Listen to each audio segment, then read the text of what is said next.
Muy buenas tardes. En la programación del día de hoy presentamos el tema relacionado con los métodos analíticos utilizados en la caracterización química de suelos y en el diagnóstico de su fertilidad. Las metodologías analíticas de suelos con fines agrícolas son un conjunto de procedimientos con sus respectivas interpretaciones que se exponen a continuación y conforman los métodos de referencia sobre análisis de suelos con fines de caracterización química y diagnóstico de fertilidad que se usan en muchos países. Vamos a empezar por hablar un poco sobre el secado de las muestras. Esto es sumamente importante porque una muestra existe un protocolo para el procesamiento de las muestras de suelos antes de ser introducidas a los respectivos análisis que se realizan en el laboratorio. Entonces el procedimiento empieza por 1. Disgregar los terrones manualmente o bajo presión con martillo de madera, eliminando residuos vegetales de mayor tamaño. 2. Separar 500 gramos de la muestra, esparciéndola sobre bandeja cubierta con lámina de plástico, y esta lámina de muestra debe tener un espesor no mayor a 15 milímetros. 3. Secar la muestra al aire o en estufa a temperatura no mayor a 40 grados centígrados hasta que la pérdida de masa no sea mayor al 5% en 24 horas. 4. Una vez secada la muestra, tamizar en tamiz de 2 milímetros. Los terrones que no pasan se desintegran en mortero y se tamizan nuevamente. Los fragmentos mayores de 2 milímetros deben considerarse y a ellos se les determina su porcentaje en base a volumen. La muestra de fracción menor de 2 milímetros se homogeneiza y se almacena en bolsas o frascos plásticos, y esta constituye la muestra para hacer los procedimientos analíticos. El concepto de pH. El pH es uno de los parámetros que se miden en el laboratorio y se define como el logaritmo negativo de la concentración de iones hidrógeno expresado en moles por litro. Como los métodos electrométricos miden la actividad iónica, el pH puede definirse como el logaritmo negativo de la actividad de los iones hidrógeno expresados en moles por decímetro cúbico. El pH del suelo se hace por un método potenciométrico. Los factores que influyen en la determinación del pH son el medio solubilizador y las proporciones entre la muestra de suelo y el elemento solubilizador. En este caso puede ser agua y la proporción puede ser 1:2 o 1:2.5. Para el caso de las exigencias que exige la taxonomía, la proporción en este caso sería 1:1. Cuando se mide el pH en solución de cloruro de potasio, que generalmente se utiliza para suelos ácidos, muy ácidos, la concentración de esta solución es de 1 mol por litro y se hace en proporción suelo-solución 1:2.5, y la proporción para las exigencias taxonómicas es 1:2. Y el pH en cloruro de calcio, en una concentración del cloruro de calcio de 0.01 mol por litro, y la proporción suelo-solución es 1:2.5. Otro factor que influye en la determinación del pH es la colocación de los electrodos, y otra es la presión y el equilibrio con el CO2 atmosférico. Nota 1. La medición del pH en agua da valores mayores a las realizadas en cloruro de potasio o en cloruro de calcio. Y nota 2. La dilución se manifiesta en un aumento del pH. Así, pH en solución 1 a 2.5 son más elevados que pH 1 a 1 o 1 a 2. Interpretación agronómica del pH. El pH puede significar, mejor dicho, la gran mayoría de cultivos se comportan bien en rangos de pH entre 5,5 y 8,3. Existe un grado diferencial de comportamiento de los cultivos en cuanto a la tolerancia de la acidez. Entonces, cultivos más tolerantes son, por ejemplo, la papa, el arroz, el café, la yuca, la piña. Y cultivos sensibles están el algodón, la alfalfa, el tomate, la remolacha y la cebolla. Y otra interpretación agronómica importante es que los suelos con pHs mayores de 9 indican alta saturación de sodio. Y sabemos que el sodio en altas concentraciones en el suelo se comporta que afecta las propiedades físicas del suelo y las químicas. Dentro de las físicas provoca compactación del suelo, disgregación de las arcillas, disgregación de la materia orgánica, formando unas capas oscuras sobre la superficie del suelo, que son los que se llaman humatos de sodio. Y en cuanto a la compactación física, la concentración de sodio, que también provoca la dispersión de las arcillas, esas arcillas dispersas taponan los poros del suelo y se generan entonces procesos de compactación, de baja penetración de agua en el suelo y de resistencia del suelo a la penetración de las raíces. Algunas interpretaciones de los resultados. El pH puede indicar el grado de disponibilidad de fósforo, la concentración de bases cambiables, la toxicidad por aluminio, las deficiencias o excesos de micronutrientes, la necesidad de enmiendas con cales agrícolas y la dinámica de los nutrimentos. Puede haber aumento o disminución de la solubilidad mediante reacciones que ocurren en el suelo. Interpretación de resultados y relación con la disponibilidad de nutrientes. Apreciamos acá en la parte superior los valores cuantitativos y cualitativos del pH para pH ácidos, para pH neutros y para pH alcalinos.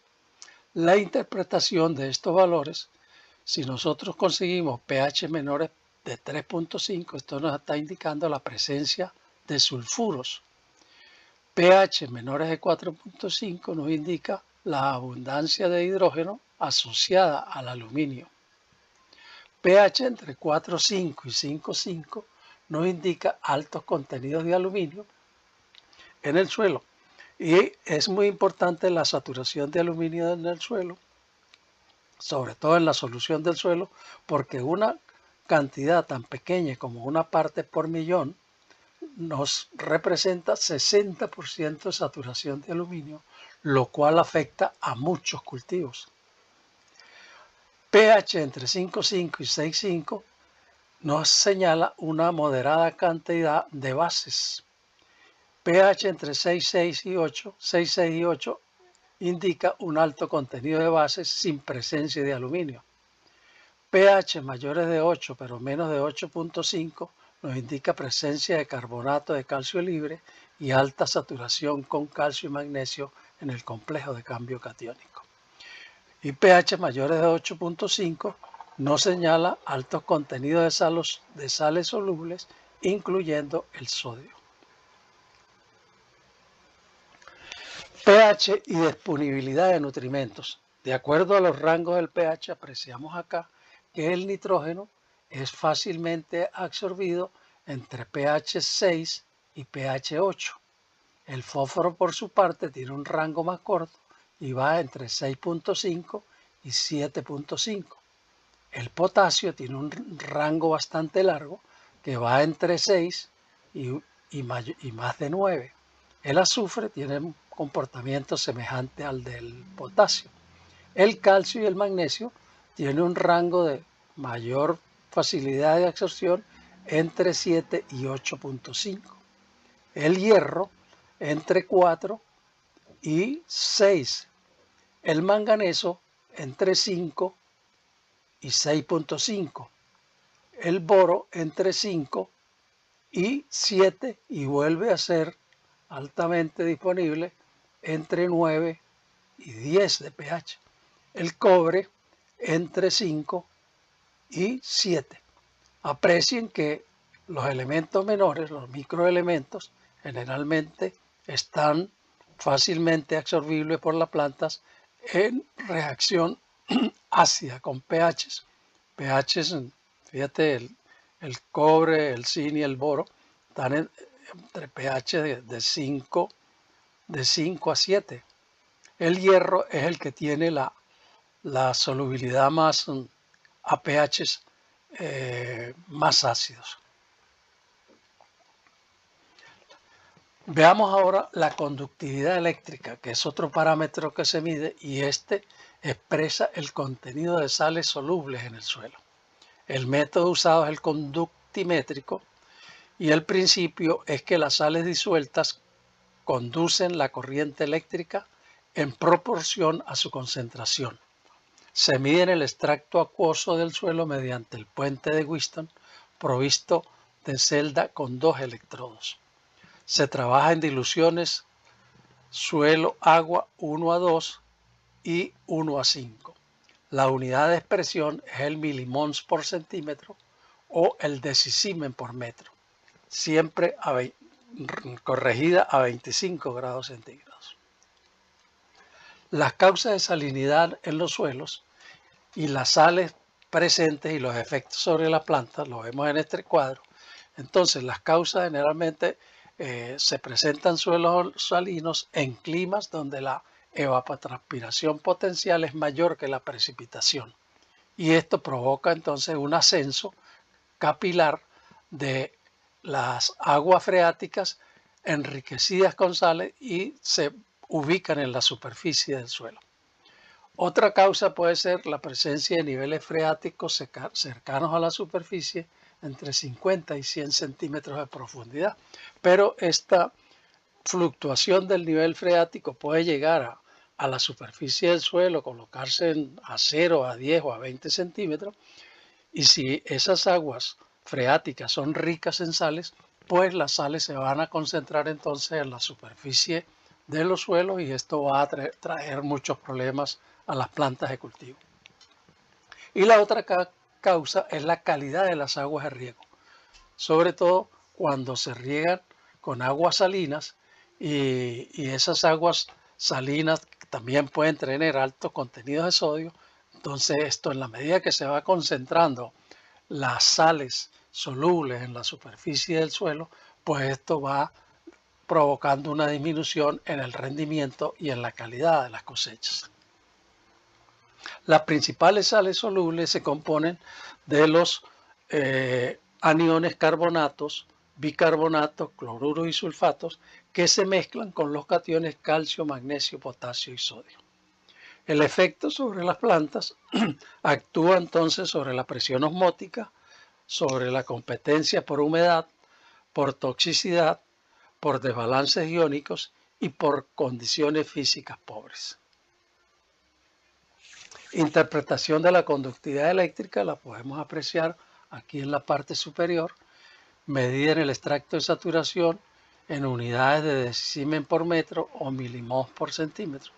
Y entonces aquí está estos valores que van desde muy bajos hasta valores muy altos. Cuando se hace la conductividad en suspensión suelo-agua 1:2 y nos dan valores mayores de 1, esto nos está indicando que hay posibles problemas de salinidad y entonces, para estar seguros cuál es la concentración de sales, se debe proceder entonces a hacer la determinación mediante el extracto de saturación.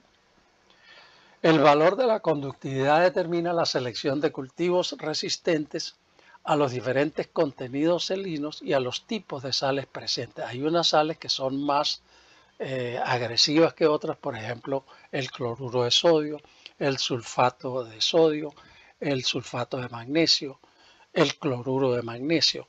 En cambio, sales como el sulfato de calcio o el carbonato de calcio, pues, que son llamadas sales nobles, no son agresivas y no afectan tanto a los cultivos. Mediante el conocer los valores de conductividad eléctrica, nosotros podemos definir las prácticas de rehabilitación a través de riegos, de drenajes y de uso de correctores. También se interpreta la conductividad eléctrica, las degradaciones físicas de los suelos, aquellos procesos de compactación, de sellado, de encostrado, causan entonces, que son causados por las altas concentraciones de sales, entonces nos permiten a nosotros determinar que hay problemas físicos en los suelos. Otro parámetro es el carbono orgánico y que indirectamente o directamente medimos a través del carbono orgánico la materia orgánica. Existen varios métodos para medir el carbono orgánico. El primero y el más utilizado es el método de Wakley y Black, que es llamado por combustión húmeda, y el concepto es la determinación del carbono orgánico fácilmente oxidable expresado como porcentaje.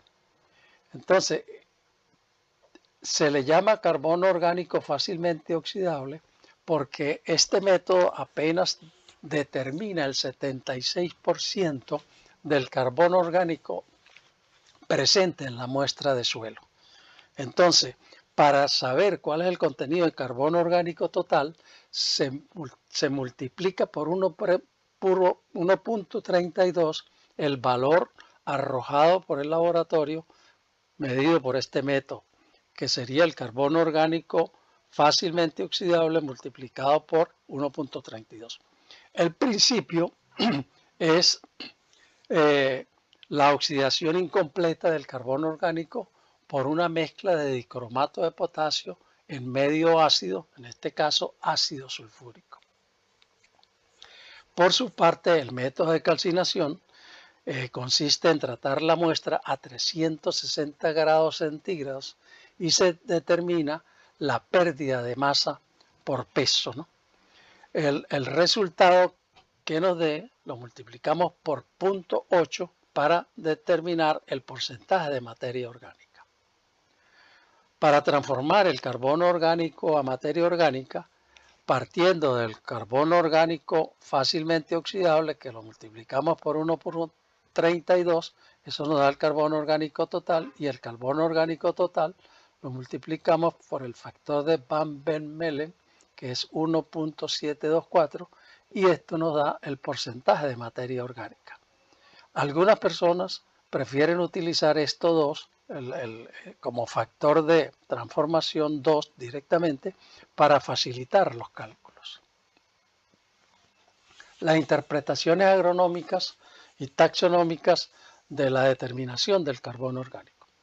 Entonces, a través de los contenidos de carbono orgánico, nosotros podemos definir algunos horizontes diagnósticos como son el mólico y el úmbrico, que son epipedones, porque el carbono orgánico en estos horizontes generalmente es alto.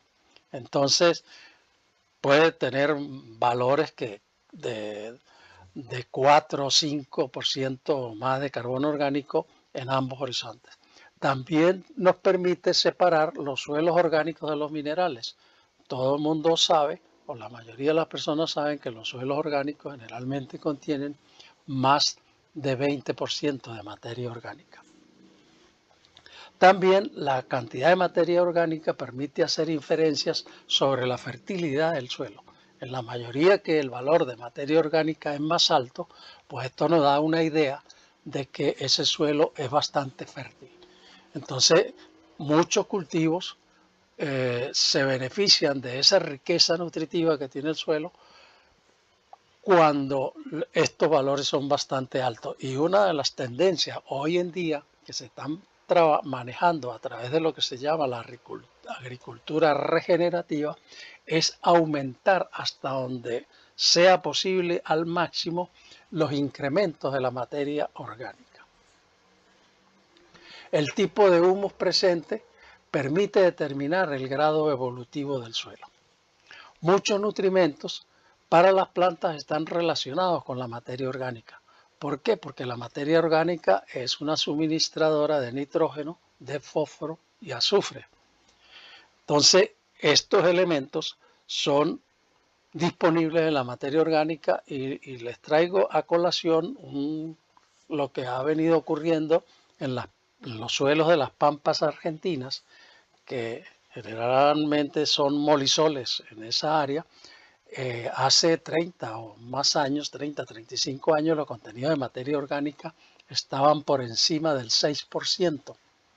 Hoy día, después de tanto laboreo con equipos de discos, esa materia orgánica ha bajado a valores menores de 3%, lo que está obligando a todos los productores de esas pampas a utilizar en la fertilización de los cultivos que más se manejan allí, caso maíz y soya, a aplicar nitrógeno, fósforo y azufre, porque hoy día cultivos que no reciban las dosis correspondientes de esos tres elementos, sus rendimientos no van a ser los esperados.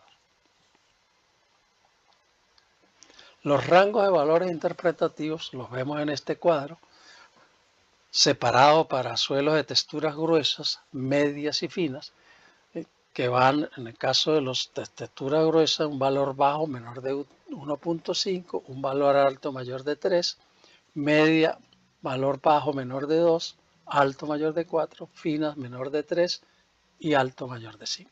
Entonces hay un diferencial en cuanto a la textura de los suelos.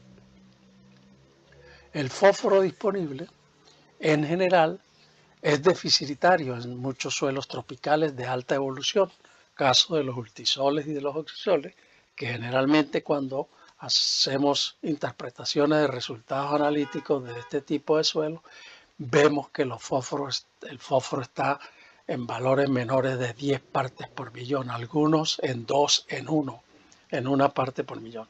Y también en los suelos de origen volcánico, andisoles, porque en las arcillas que se encuentran en los andisoles, que son las alófanas y la imogolita, es muy amante del fósforo y lo captura, lo fija con una fuerza tan grande que las plantas de cultivo no pueden disponer de ese fósforo.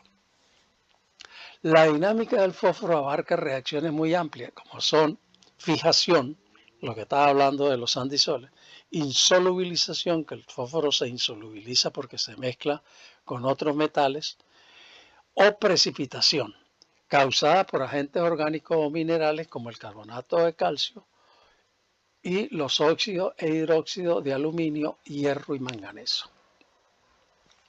Métodos para determinar el fósforo disponible en los suelos. Este es un elemento, el fósforo es uno de los elementos que tiene más metodologías para su determinación. Así vemos como el método de Bray y Kurz original, que se creó en el año 1945 específicamente para suelos ácidos. También está el Bray y Kurz modificado, que se le hicieron ciertos cambios en cuanto al tiempo de agitación y la concentración de la solución y otras, y se amplió el rango para suelos ácidos y neutros. El Olsen original, creado en el año 1954, se utiliza en suelos neutros y alcalinos. El Olsen modificado, que ya vamos a ver adelante cuáles son las modificaciones, se utiliza para suelos ácidos y alcalinos. El método Melich I, creado en 1953, se utiliza en suelos ácidos de baja fertilidad y bajos contenidos de materia orgánica. Luego, Melich III, creado en 1984, se utiliza en una amplia gama de suelos, tanto ácidos como alcalinos. Existe otro método llamado de agua caliente presurizada, que es un método muy utilizado sobre todo para la determinación del boro, Muchos laboratorios utilizan ese método para el boro, pero también puede determinar cobre, hierro, potasio, manganeso, nitratos, amonio, fósforo, azufre y zinc. Y existe otro método que es el método del ácido cítrico. El fósforo disponible, según el método de Bray y Kurz 1, utiliza como solución extractora el fluoruro de amonio 0.03 normal y ácido clorhídrico en concentración de 0.025 normal a pH 2.6. Por su parte, Bray 2 utiliza como solución extractora también el fluoruro de amonio a la misma concentración 0.03 normal, pero el ácido clorhídrico lo utiliza a una concentración de 0.1 normal. El fundamento, este método se basa en el efecto solubilizador del hidrógeno sobre el fósforo del suelo y a la capacidad del ion fluoruro de bajar la actividad del aluminio, evitando la reabsorción de los fosfatos en el sistema de extracción. La medición se puede realizar por espectrocolorimetría mediante el ácido cloromodílico y el cloruro estagnoso. También se puede hacer por espectrofotometría. Los tipos de suelos donde se usa son en suelos ácidos y en suelos neutros. En esta tabla de abajo vemos los valores interpretativos para todos los suelos que van desde bajo hasta alto de 0 a 15 partes por millón y alto mayor de 30 partes por millón. Ahora, el fósforo disponible por el método del Bray modificado, las modificaciones que le hicieron al método es que se prolongó el tiempo de agitación a 5 minutos en vez de 1 minuto que es el utilizado en Bray 1. Se utilizan 2.5 gramos de muestra en vez de 1 gramo, como en el que se usaba en el Bray 1. Y se usan 20 mililitros de solución extractiva en vez de 7 mililitros, lo que da una relación 1 a 8. Y se mide por colorimetría usando ácido ascórbico en lugar de cloruro estagnoso. Aquí vemos un ejemplo de cómo con el método Bray modificado, en el caso de la modificación del tiempo de agitación, como con los suelos de la provincia de Buenos Aires y de Entre Ríos, en el caso de 1 minuto de agitación contra 5 minutos, entonces se aprecia la diferencia en cuanto a los contenidos. El té azul claro es el suelo de Buenos Aires, en 1 minuto apenas logró detectar poco más de 20 partes por millón de fósforo. Y en este caso, en 5 minutos, casi 30. Para el suelo de Entre Ríos, en 1 minuto extrajo casi 40 partes por millón y en 5 minutos extrajo casi 50 partes por millón. Se detectó aproximadamente un 40% más de fósforo con el método de Bray 2. El fósforo disponible por el método de Olsen original, creado por Sterling Olsen en el año 1954, define los grados de deficiencia, suficiencia o exceso de este elemento en relación a su disponibilidad para los cultivos. Es usado en suelos calcáreos con más de 2% de carbonato de calcio. La solución extractante es el bicarbonato de sodio 0,5 molar a pH 8.5. La medición se puede hacer por colorimetría mediante ácido cloromolíbdico y cloruro estagnoso o por espectrofotometría. Los valores óptimos oscilan entre 25 y 30 partes por millón. La interpretación de resultados del método de Olsen están acá en esta tabla, que van desde muy bajos a muy altos, y podemos apreciar que también se hace para suelos de texturas gruesas, medias y finas. Entonces vemos que valores bajos oscilan entre entre 10 y 18 para suelos de textura gruesa y 6 y 12 para finas y medias. Y valores medios, estamos acá 19.36, 13.25 y muy altos 108 y más de 75 para textura media. En el laboratorio del CENIA de Maracay utilizan un método que fue ideado por Chirinos y sus colaboradores en el año 75, donde trabajan con rangos que van de menos de 10 para abajo, partes por millón, de 10 a 20 para medio y mayor de 20 para alto. Y son valores bastante buenos para trabajar con ellos y simplifica la interpretación de los resultados. En el caso del método de Olsen modificado, la solución extractora incluye el bicarbonato de sodio 0,5 molar, el ácido etilendiamino tetraacético 0,01 molar, 0,5 gramos de Superfloc 127 para 10 litros de solución. Este Superfloc es un floculante aniónico de alto peso molecular, altamente efectivo para la remoción de fósforo. El original de Olsen era bicarbonato de sodio a 0,5 molar a pH 8.5. Entonces fíjate que acá en el modificado utiliza ácido etilendiamino tetraacético y el Superfloc. Es usado en suelos ácidos que contengan fosfatos ligados a hierro y aluminio.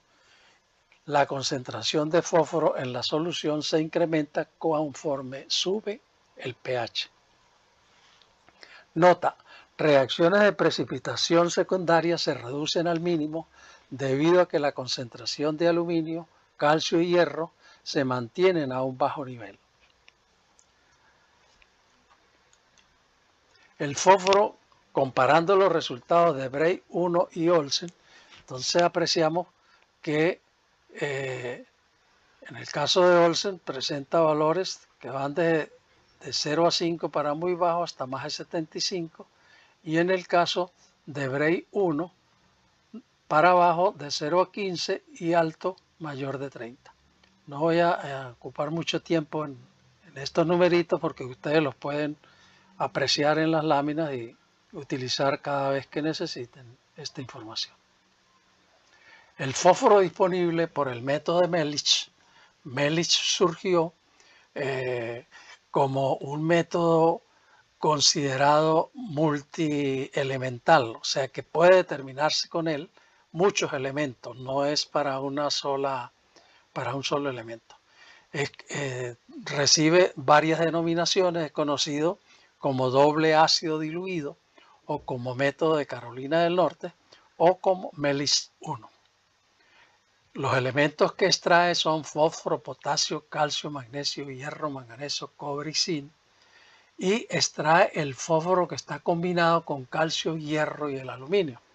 Entonces, un método bastante amplio en cuanto a la extracción y es muy utilizado, o fue muy utilizado, porque el Melich 3 vino a sustituir al Melich 1 porque el Melich 3 abarca mayor rango de suelos. Porque Melich 1 es utilizado con suelos con pH menores de 6,5, baja capacidad de intercambio catiónico menor de 10 centimol y contenido de materia orgánica menores a 5. Este método Melich 1 es poco fiable en suelos calcáreos porque extrae grandes cantidades de fósforo no lábil, dando resultados que no son reales. Tampoco se debe utilizar en suelos tratados recientemente con roca fosfórica o suelos con alta capacidad de intercambio catiónico o suelos con alta saturación de bases. La solución extractante es una mezcla de ácido sulfúrico a 0.0125 mol y ácido clorhídrico a 0.05 mol.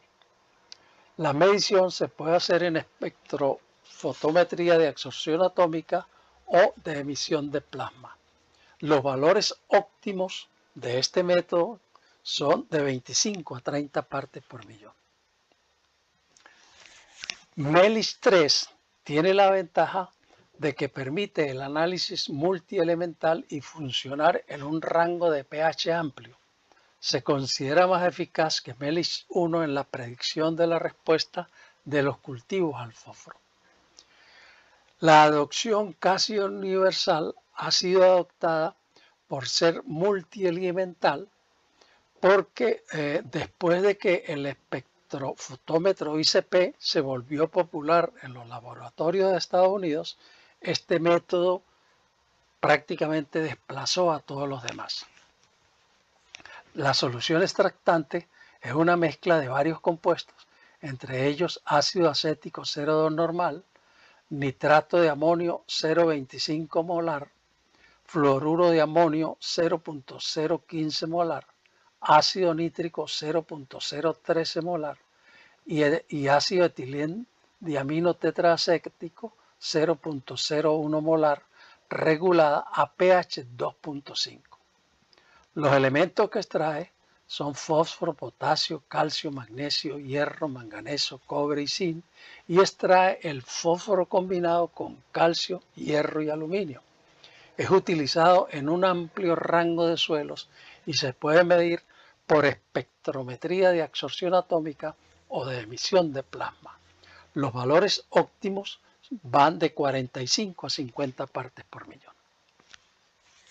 La interpretación de los resultados por el método de MELIS 3 lo vemos en este cuadro. En el caso del fósforo, valores muy bajos son menores de 16 partes por millón, valores bajos van de 16 a 25, medio de 26 a 35, óptimo de 36 a 50 y arriba del óptimo más de 50.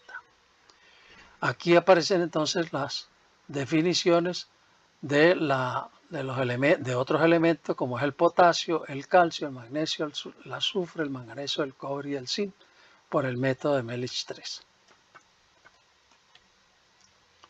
El potasio disponible también se puede medir por el método de Olsen, utilizando la misma solución extractora que se utilizó para fósforo, que es el bicarbonato de sodio 0,5 molar a pH 8,5.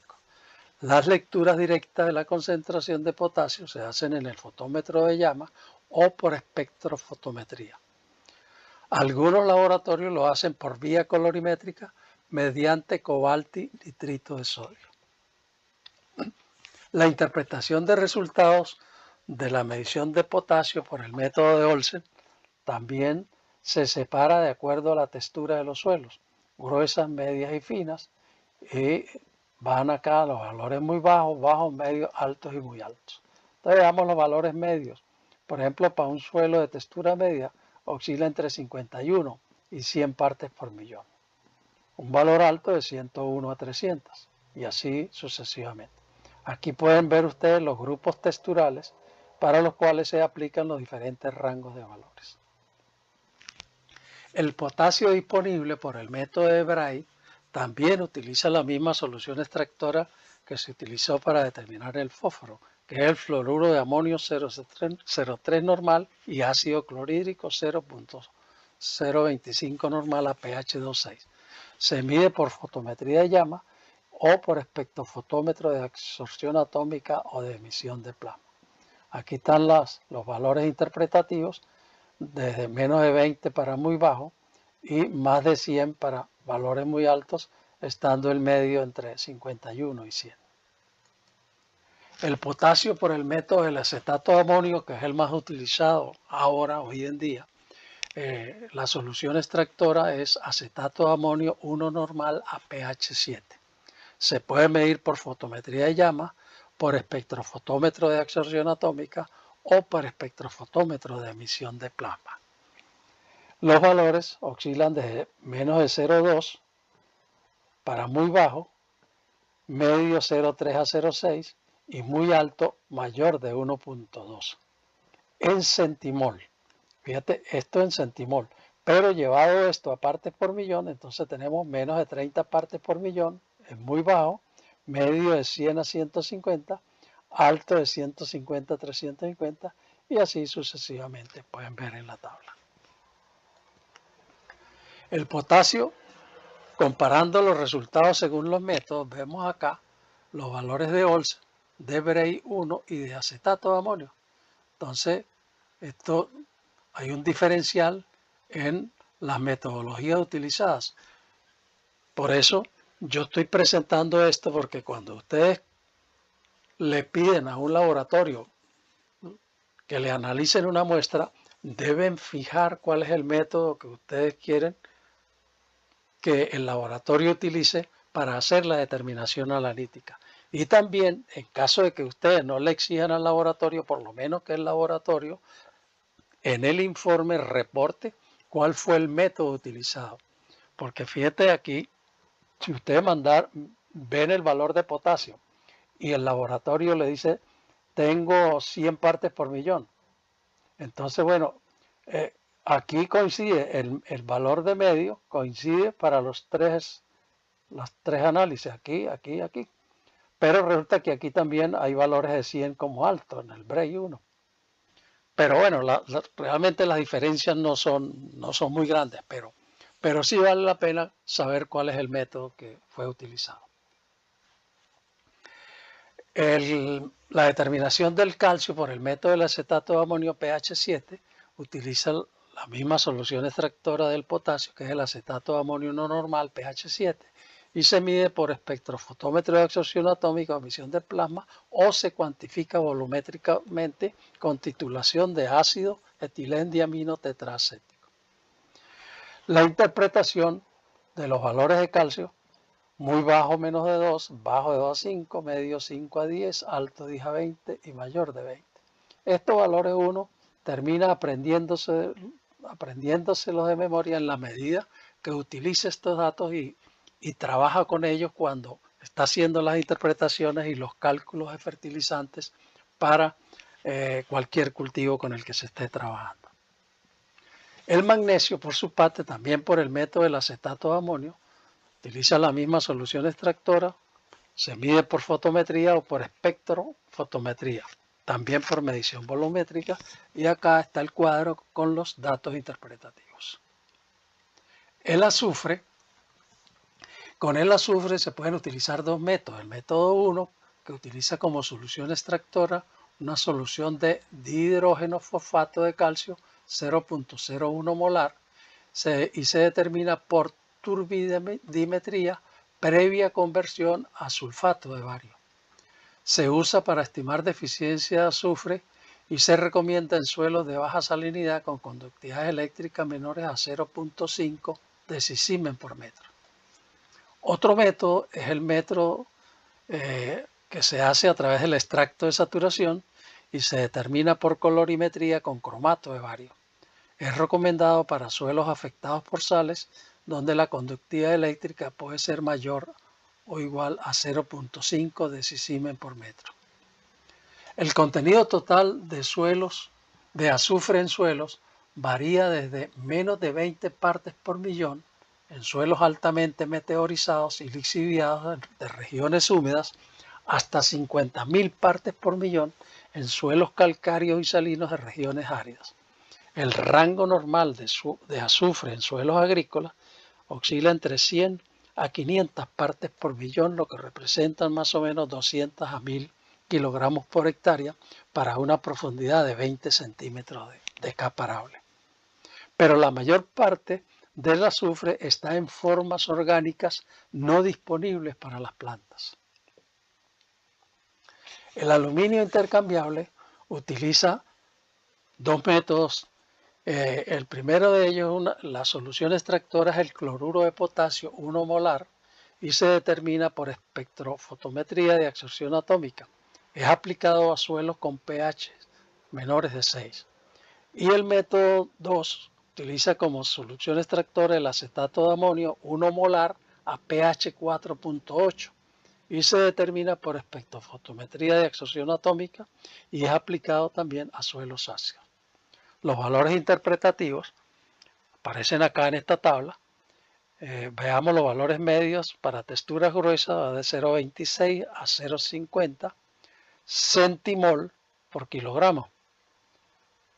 texturas medias 0,51 a 1, texturas finas 1,51 a 3 y la saturación, en este caso del aluminio intercambiable, es muy importante la saturación del elemento en el complejo de cambio, porque cuando esta saturación está en más de 40, 50 o 60, esto nos trae muchos problemas a los cultivos porque la nutrición no se da correctamente, porque el aluminio bloquea las raíces y causa muchos problemas que influyen sobre la nutrición de la planta.